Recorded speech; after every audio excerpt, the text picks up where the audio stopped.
Film diawali dengan diperlihatkan seorang pria dengan kondisi penuh luka. Ia menikmati sebatang rokok dengan santai. Ia juga mengeluarkan makanan kaleng untuk memberi makan kucing yang ia bawa. Terlihat, ia seperti berada di ruang interogasi yang diawasi oleh 2 orang polisi yang menanyakan siapakah dirinya. Who the fuck are you? Me?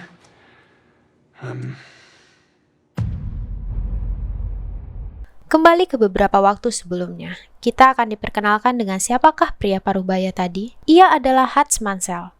Ia ayah dan seorang kepala keluarga untuk istri dan kedua anaknya. Setiap hari, hidup Hutz berputar di kegiatan yang itu-itu saja.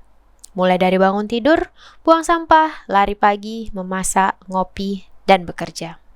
Sampai pada suatu malam, terjadi pencurian di rumahnya. Hutz yang sadar mengambil stick golf dan berusaha untuk menelpon polisi. Namun aksinya ketahuan oleh pencuri tersebut. Pencuri itu meminta semua uang, tetapi uang yang ia punya hanya yang berada di atas meja. Karena tidak puas, Hutz dipaksa memberikan jam tangan yang ia kenakan. Tiba-tiba anak sulung Hutz muncul dan menyerang salah satu dari pencuri tersebut. Hutz yang melihat hal tersebut pun ingin membantu sang anak dengan melayangkan stick golfnya. Tiba-tiba Hutz berhenti dan malah menyuruh putranya untuk melepaskan pencuri itu saja.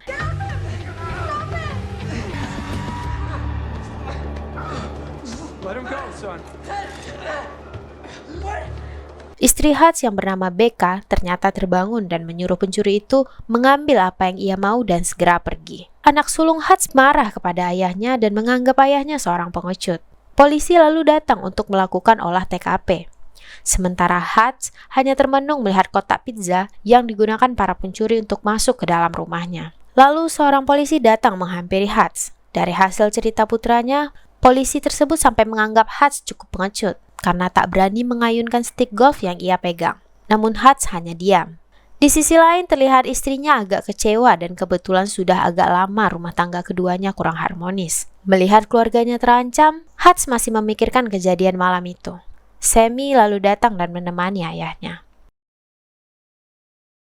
Keesokan paginya, Hutz kembali ke rutinitasnya sehari-hari. Blake mendapatkan tugas mewawancarai veteran.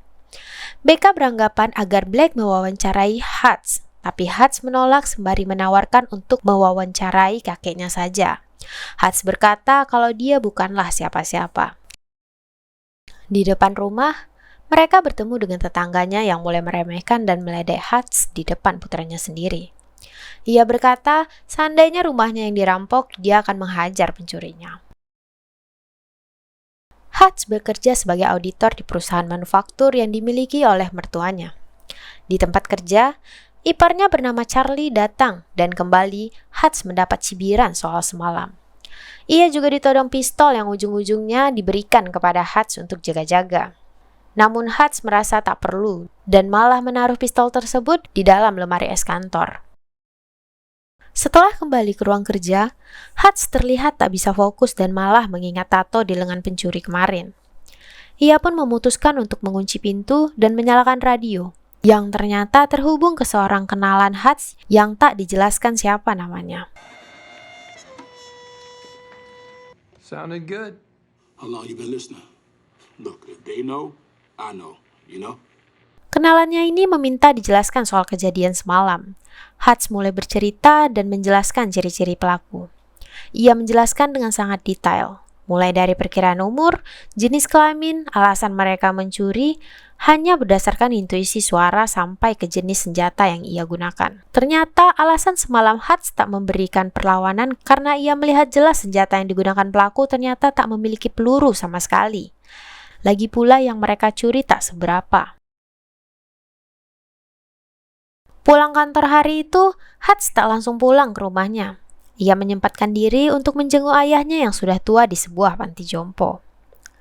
Melihat kondisi putranya saat ini, ayahnya sempat memberikan nasihat untuk mengingat siapa dirinya dahulu. Do you remember who we used to be, Hutchie? Sesampainya di rumah, putrinya yang masih kecil dan yang satu-satunya yang masih menghargai Hutz terlihat murung menanyakan gelang hiasan kucing yang hilang sejak semalam. Ia menaruhnya kemarin di tempat yang kebetulan pencuri mengambil uangnya. Hutz tanpa berkata sepatah kata pun keluar rumah dan kembali ke tempat ayahnya. Di sana ia mengambil jaket, senjata, uang, dan ID card ayahnya yang sudah lama bertuliskan FBI.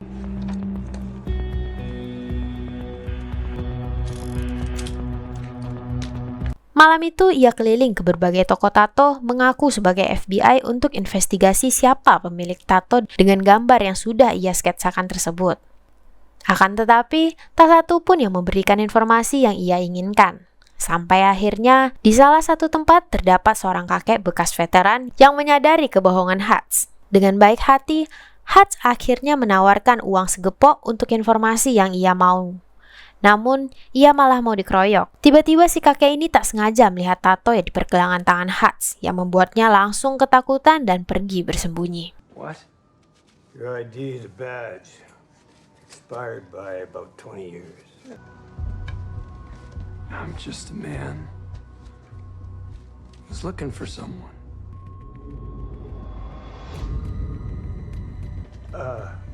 Thank you for your service. Too old-timer.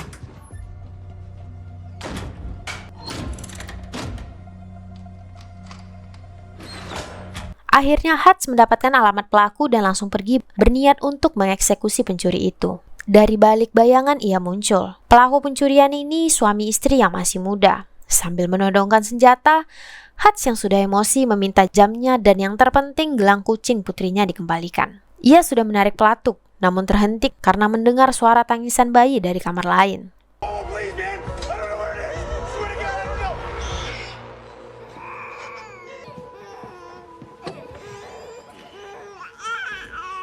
Ternyata pasangan ini memiliki bayi dengan kondisi kesehatan yang kurang sehat. Bisa jadi menjadi penyebab mereka mencuri kemarin. Hutz masih kecewa tak bisa melampiaskan amarahnya. Ia pun pulang dengan tangan kosong. Di tengah perjalanan, bus berhenti karena ada mobil yang menabrak pembatas jalan. Dari mobil itu, turun 5 preman dengan kondisi setengah mabuk dan dengan penuh arogan menaiki bus dan mengganggu para penumpang lainnya. Hutz terlihat tersenyum lebar karena menganggap ini adalah kiriman dari Tuhan untuk mengganti pelampiasan amarahnya tadi. Pada saat gangster itu pun mulai menggoda seorang penumpang wanita, saat itu Hutz melangkah tanpa gentar melewati mereka. Bahkan menyuruh sang sopir wanita untuk turun. Lalu dengan santainya ia mengeluarkan seluruh peluru dari pistolnya dan menantang para gangster untuk duel dengan tangan kosong. Mendengar itu, tentu saja para gangster ini langsung menertawakannya. Dari penampilannya, Hutz memang hanya terlihat seperti bapak-bapak biasa yang tak pantas untuk ditakuti. Namun tanpa mereka ketahui, Hutz bukanlah orang sembarangan.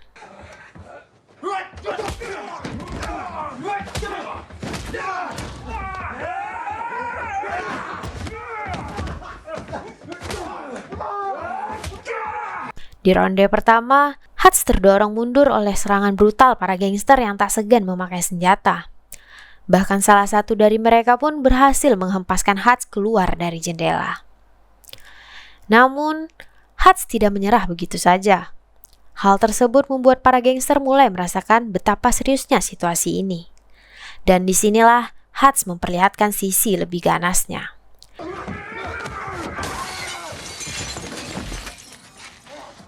Man, are you...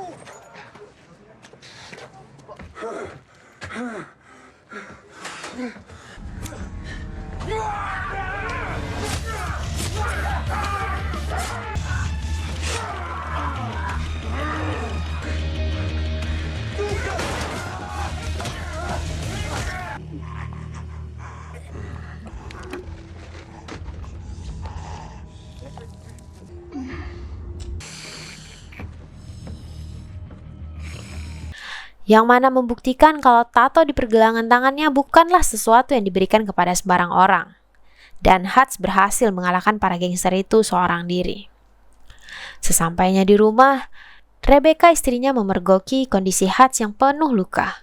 Sembari diobati oleh istrinya, Hutz mencoba mengenang masa lalu mereka berdua yang kini terasa sangat jauh berbeda. Rebecca sendiri tak memberikan komentar apapun. Dari sini kita tahu bahwa Rebecca sedikit banyak tahu mengenai masa lalu Hutz. Di lokasi lain, kita diperkenalkan dengan seorang bos mafia dari Rusia yang bernama Yulian. Julian ini memiliki perusahaan penyimpanan uang yang menjadi tempat para mafia menitipkan harta mereka. Kebetulan, malam itu, di sebuah klub, Julian tengah asik berjoget bersama biduan di atas panggung. Saat itu, salah seorang mafia di sana menegur perilaku Julian yang dianggap tidak bisa menjaga wibawanya. Merasa tersinggung, Julian pun beraksi dengan cara yang sangat keji.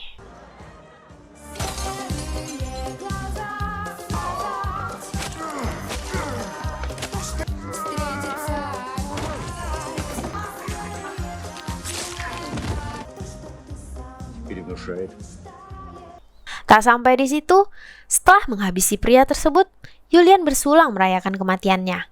Namun sikap dinginnya seketika berubah ketika ia mendapat kabar dari adiknya, Teddy, yang tengah koma di rumah sakit akibat kerusakan otak. Usut punya usut, Teddy adalah anggota gangster yang jadi korban dari tindakan Hutz tadi. Di rumah sakit, Julian mendapat informasi bahwa adiknya diserang oleh seorang bapak-bapak. Merasa omongan itu tidak masuk akal, Julian pun dengan semena-mena menghajar salah satu anggota gangster yang tengah terbaring di sana. Di sini terungkap bahwa hubungan antara Julian dan Teddy sebagai saudara memang tidak harmonis. Namun Julian tetap bertekad membalas dendam kepada siapapun yang menyakiti adiknya. Julian berprinsip yang boleh menyakiti adiknya hanyalah ia sendiri. Tepat pada saat itu, seorang gangster ternyata mendapatkan kartu metro milik Hutz yang terjatuh. Keesokan harinya, saat sedang menikmati sarapan bersama keluarganya, tiba-tiba Hutz menerima telepon dari seorang misterius yang biasa hanya berkomunikasi dengannya lewat radio saja. Ia memberitahu Hutz bahwa ia tengah dalam bahaya, yang mana ia berurusan dengan bos mafia kejam tak berperik manusiaan. Siapa lagi kalau bukan Julian. Terakhir, sosok di telepon menyuruhnya untuk pergi ke tukang cukur sehabis ia bekerja. Tak lama kita diperlihatkan Hutz yang ternyata mendatangi sebuah tempat cukur yang dimaksud di sana. Ia bertemu dengan seorang pria yang tampaknya adalah rekan khusus yang tidak bisa dianggap remeh. Pria itu menyerahkan berkas informasi tentang Julian kepada Hutz. Ternyata selain seorang pembisnis, Julian juga seorang psikopat dengan koneksi di mana-mana. Dan benar saja, di pihak lain, Julian telah memerintah anak buahnya yakni hacker andalannya untuk mencari informasi tentang Hutz. Namun selain alamat Hutz dan ayahnya, ia tidak mendapatkan apapun, seakan-akan semua disembunyikan. Lalu sang hacker memaksa seseorang di Pentagon untuk mengulik data tentang Hutz Mansell. Namun sama, di server Pentagon, bahkan file mengenai Hutz Mansell masih bersifat rahasia. Staf Pentagon itu pun berhasil mendapatkan informasi tentang Hutz setelah berkunjung ke gudang arsip bagian khusus. Dan ternyata, dalam berkas rahasia itu diperlihatkan begitu banyak korban tak berbentuk yang entah apa dan bagaimana kejadiannya di masa lalu Hutz. Setelah menyadari bahwa lawan yang harus ia hadapi adalah seseorang yang sangat-sangat berbahaya, sang hacker pun langsung memberikan file tersebut kepada Julian dan meminta agar Julian tak pernah menghubunginya lagi. Malam itu, saat makan malam bersama keluarga, Hutz menyadari kedatangan pasukan Julian di luar rumahnya dengan penuh senjata lengkap. Ia segera meminta istri dan anak-anaknya untuk bersembunyi di ruang bawah tanah yang memiliki sistem penguncian yang canggih, dan berpesan agar tidak menghubungi polisi. Setelah memastikan keluarganya aman, Hutz mengambil alat seadanya dan bersiap menghadapi para penjahat. Hutz memulai aksinya dengan mematikan aliran listrik di rumahnya. Di sini terlihat betapa mahirnya Hutz melawan puluhan musuh seorang diri.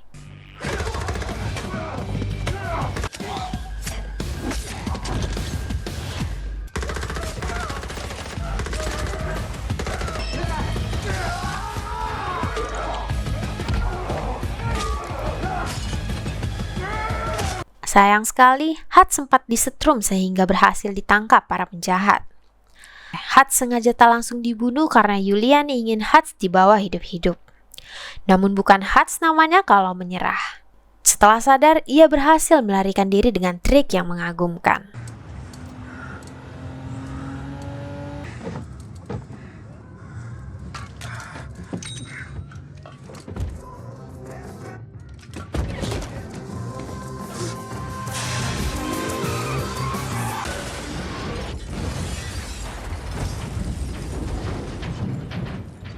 Setelah berhasil menggulingkan mobil tersebut, Hutz sempat bercerita kepada salah satu anggota mafia yang sudah sekarat. Ia mengaku kalau dulu pernah menjadi eksekutor yang mana tugasnya mengeliminasi orang-orang yang dianggap melanggar aturan dengan segala cara. Setelah berhasil menyelamatkan diri, Hutz segera menuju ke rumah. Tak lupa ia mengabarkan ayahnya terkait masalah ini yang bisa saja berimbas kepadanya. Dan ia segera mengamankan keluarganya. Ia terpaksa menyuruh istrinya untuk kabur membawa kedua anaknya hingga masalah ini selesai. Kemudian Hutz mulai mempersiapkan rencananya. Ia mengambil puluhan batang emas dan uang yang cukup banyak yang dia simpan di ruang bawah tanah. Ditemani whisky dan alunan musik yang bergema, lagi-lagi Hutz bercerita kepada para anggota mafia yang sekarat sebelum mereka menjemput ajalnya. Hutz mulai bercerita, dulu ada seorang pria bernama Alan yang mencuri uang pemerintah senilai $3 juta. Hutz pun diutus untuk mengeksekusinya. Di saat-saat terakhir, Alan memohon untuk diberikan kesempatan. Ia menyesali segala perbuatannya dan minta diberikan kesempatan kedua untuk hidup. Lalu Hutz pun mengabulkannya. Setahun kemudian, Hutz mengecek keadaan Alan yang kala itu memiliki kehidupan yang berubah drastis. Ia terlihat sangat bahagia di tengah keluarganya yang sederhana.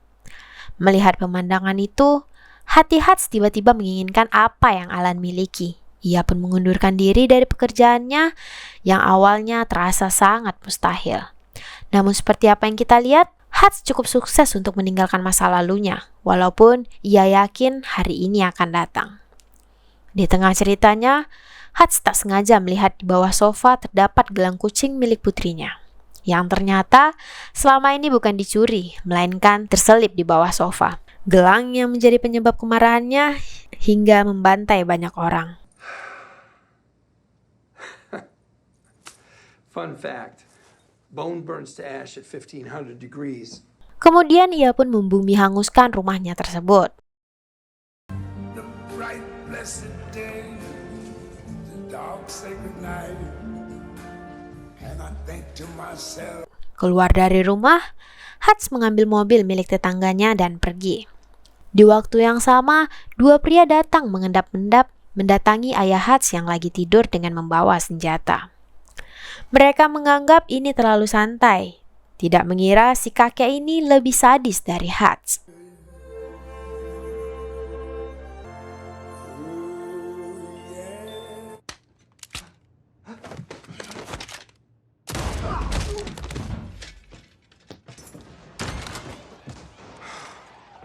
Come on, Davey.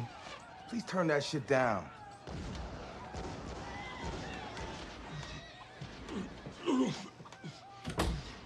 Singkat cerita, malam itu Hutz ke kantor dan langsung membeli perusahaan milik ayah mertuanya menggunakan batangan emas yang ia miliki. Dengan jumlah yang cukup fantastis hingga mertuanya langsung setuju. Tapi Charlie yang arogan berpendapat lain dan menjadi so jagoan dan sempat ingin menghajar Hutz. Okay, sit down, breathe deep, okay? There you go. Keesokan harinya, Hutz menutup kantor dan dengan bahan baku yang ada, ia membuat perangkap di sekitar ruangan kantor itu.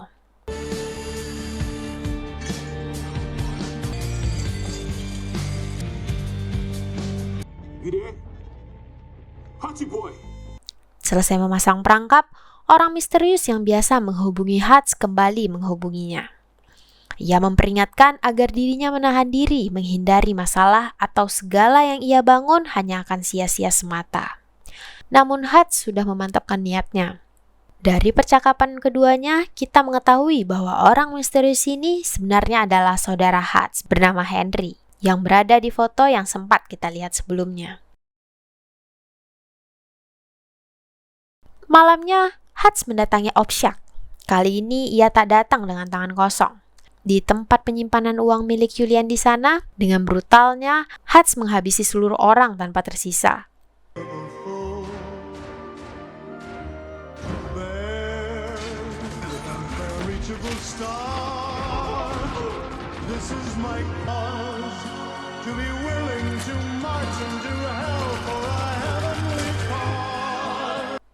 Setelah menumbangkan banyak pasukan, Hutz membakar uang-uang milik Julian yang ada di sana hingga ludes.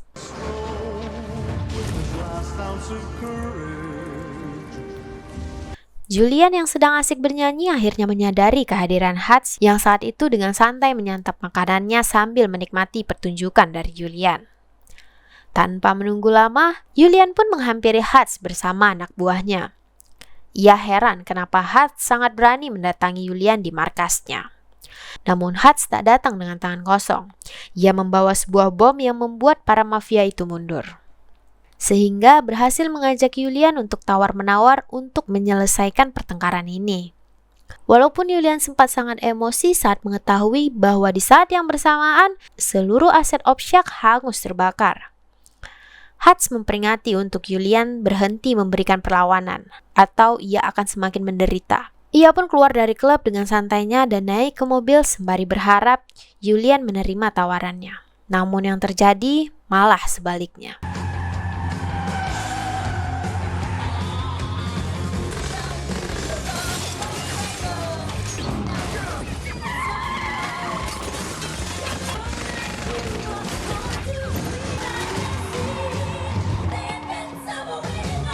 Hutch membawa mereka ke area daerah kantor. Saat keluar dari mobil, ia sempat terkena tembakan, di mana saat Hutch tengah berlindung, sosok sniper dari balik jendela tiba-tiba muncul dan membantu Hutch. Hey, Hachi! Remember when I said don't do nothing stupid? Now! Get in there. Wow.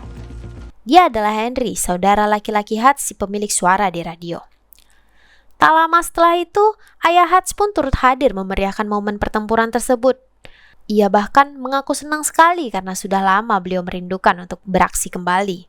Julian dan pasukannya pun mulai memasuki gedung kantor. Pertarungan pun masih berjalan dengan sangat sengit. Pasukan Julian mulai tumbang terkena jebakan yang sudah dipersiapkan Hutch. Bahkan Julian pun sempat terkapar.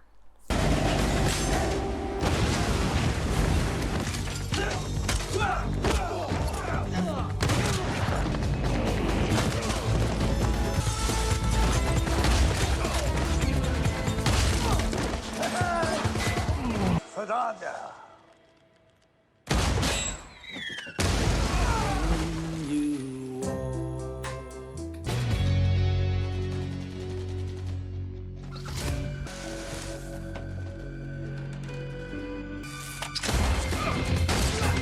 Saat itu, Henry terkena tembakan dari Julian. Dan karena kebetulan kehabisan peluru, mereka mau tak mau harus bersembunyi mencari tempat aman. Apalagi Julian di seberang sana terus-menerus melakukan penyerangan. Namun, Hutch tidak kehabisan akal. Untuk menyerang balik, ia mengeluarkan bom yang ia simpan dan menempelkan bom tadi ke sebuah pintu anti peluru dan melakukan aksi nekatnya. Throws down! I got emotional. No. What's he doing?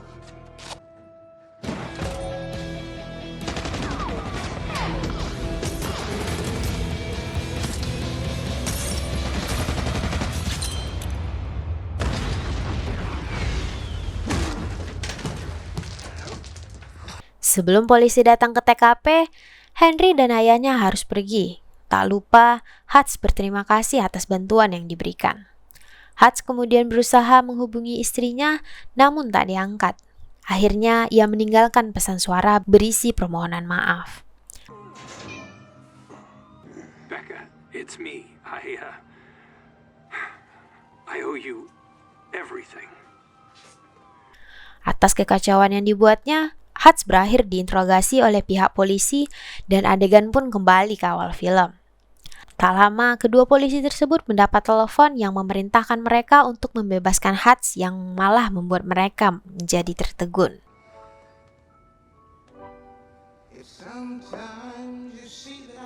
Tiga bulan kemudian, Hutch dan Becca tengah mencari-cari rumah baru untuk mereka tempati.